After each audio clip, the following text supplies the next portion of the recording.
नमस्कार, मी Preeti. HK recipe मराठीमध्ये तुमचं सर्वांचं खूप खूप स्वागत आहे. तर आज आपण चितलेचे गुलाबजाम बनवणार आहोत. अगदी परफेक्ट असे. आता परफेक्ट असे गुलाबजाम कसे बनवायचे यासाठी तुम्हाला पूर्ण व्हिडिओ तो बघायलाच पाहिजे.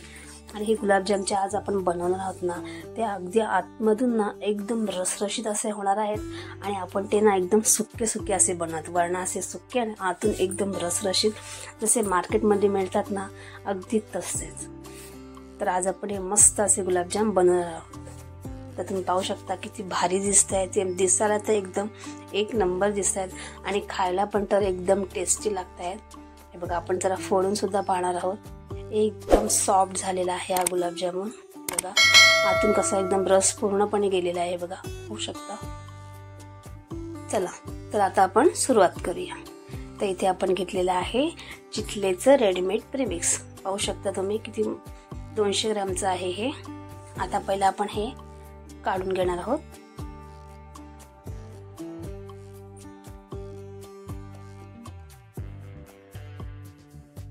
तर बघा, आता आपण याच्यामध्ये ओतून घेऊया. आणि ना हे गुलाबजामुन आहेत ना, हे कसे काही वेळेला पाकामध्ये विरघळले जातात, तुटले जातात, चीर पडली जाते. त्यासाठी काय करावं पाहिजे हे सुद्धा मी तुम्हाला या व्हिडिओमधून सांगणार आहे. तर हे जे पीठ आहे ना, हे तुम्ही दुधामध्ये सुद्धा मळू शकता किंवा पाण्यामध्ये सुद्धा मळू शकता. तर मी इथे दूध वापरणार आहे. तर आपल्याला पहिली गोष्ट म्हणजे काय करायचं माहिती, पीठ मळताना जेव्हा आपण दूध जेव्हा याच्यामध्ये टाकू ना, तेव्हा ते आपल्याला असं ना चोळून चोळून पूर्ण व्यवस्थित असं या पिठाला लावून घ्यायचं आहे. हे बघा, अशा प्रकारे.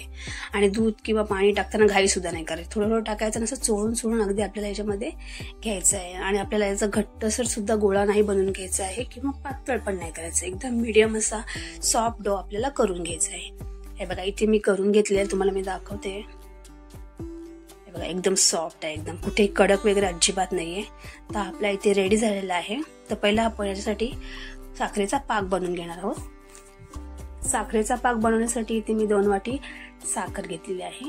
त्यानंतर याच्यामध्ये आपण 1 वाटी पाणी घालणार आहोत. आता ही साखर आपल्याला याच्यामध्ये पूर्णपणे विरघळून घ्यायची आहे. म्हणजे याचा आपल्याला जो पाक करायचा आहे ना, तो अगदी एक तारी सारखाच करायचा आहे. एकदम चिकट चिकट झालं ना की आपल्याला गॅस बंद करायचा आहे. कारण पाक सुद्धा याच्यामध्ये महत्वाची गोष्ट आहे. त्यासाठी आपल्याला पाक सुद्धा व्यवस्थित करायचा आहे. हे बघा, इथे आता आपण गुलाबजाम बनवण्यासाठी घेणार आहोत. तुम्हाला जितकी साईज हवी आहे, छोटी मोठी, त्याप्रमाणे आपल्याला इथे घ्यायचं आहे पीठ. हे बघा, आणि गुलाबजाम जेव्हा आपण वळतो ना, तेव्हा त्याला चीर वगैरे नाही गेली पाहिजे. जर चीर गेली तर समजायचं आपलं हे पीठ बरोबर नाही मळलं गेलेलं आहे. तर इथे बघा, एकदम व्यवस्थित असं आपलं गुलाबजाम झालेलं आहे. म्हणजे आपलं पीठ हे परफेक्ट झालेलं आहे. कुठे चीर वगैरे पण नाही गेलेली आहे आणि एकदम सॉफ्ट झालेलं आहे. दुसरा एक तुम्हाला वळून दाखवते. व्यवस्थित असं आपल्या इथे गुलाबजामुन वळला जातोय. म्हणजे आपलं पीठ परफेक्ट आहे आणि असंच आपल्याला हवं आहे. हे बघा, आता अशा प्रकारे सर्व गुलाबजामुन मी आता असेच करून घेणार आहे. जे सर्व गुलाबजाम आपले रेडी झालेले आहेत तुम्ही पाहू शकता. आणि याच्यामध्ये ना आपले 33 गुलाबजाम इथे मी बनवलेले आहेत. साखरेचा पाक सुद्धा आपला झालेलाच आहे. बघा, उकळ छान आलेला आहे. आणि बघा, दाटसरपणा तुम्हाला दिसत आहे, कारण आपण पाणी जास्त नाही वापरलं याच्यामध्ये. एकदम चिपचिपीत असं झालेलं आहे. म्हणजे आपला पाक रेडीच झालेला आहे. आता आपण याच्यामध्ये टाकणार आहोत 1 चमचा इतकी वेलची पावडर. ती आता आपल्याला मिक्स करून घ्यायची आहे.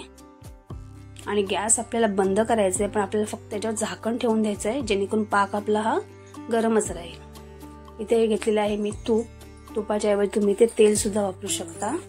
तूप सुद्धा आपल्या इथे गरम झालेलं आहे. हलकं गरम करायचं आहे, एकदम कडकडीत नाही करायचंय. फक्त गुलाबजामुन टाकल्यानंतर थोडीशी बारीक बारीक अशा बुडबुड यायला हव्यात. ते बघा, अशा प्रकारे.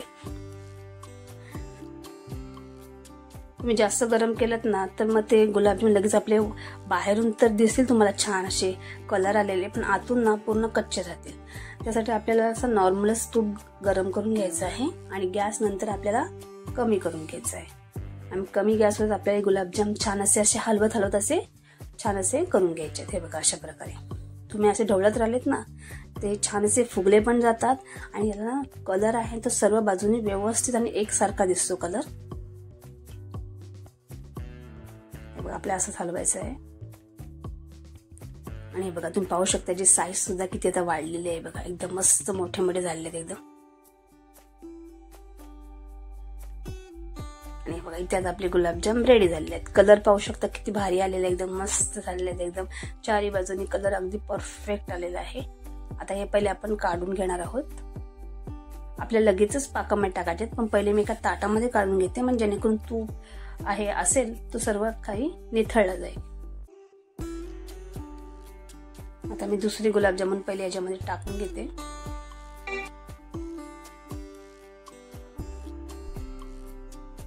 हे बघा, हे गुलाबजाम सुद्धा आपण जसे आधी केले ना तसे आपल्याला मस्त असे गोल्डन असे करून घ्यायचे आहेत. आता सर्व मी असेच करून घेणार आहे.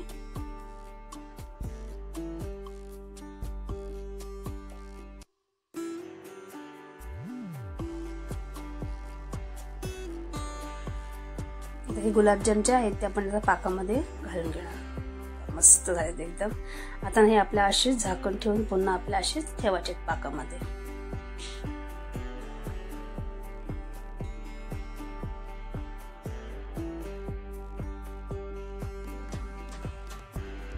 सर्व गुलाबजामुन आपले इथे रेडी झाले, तुम्ही पाहू शकता. मस्त दिसते, एकदम परफेक्ट झालेले आहेत. आता आपण झाकण ठेवणार आहोत आणि 1 तास आपण असेच याच्यामध्ये असेच ठेवून देणार आहोत.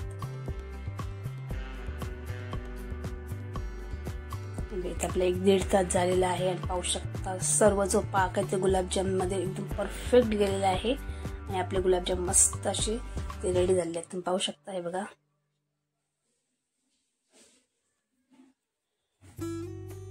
तर इथे आपले एकदम रसरशीत आणि सुके गुलाबजाम इथे तयार झाले आहेत. तुम्ही पाहू शकता किती भारी दिसतात आणि टेस्टी तर 1 नंबर लागतात. अगदी ना हे ना अगदी खव्यासारखे सुद्धा लागतात, कारण आपण याच्यामध्ये दूध वापरलेलं आहे, त्याच्यामध्ये मस्त लागतं एकदम. आणि जर तुम्हाला माझी रेसिपी आवडली असेल तर रेसिपीला लाईक करा, शेअर करा आणि चॅनलला सबस्क्राईब करा. धन्यवाद.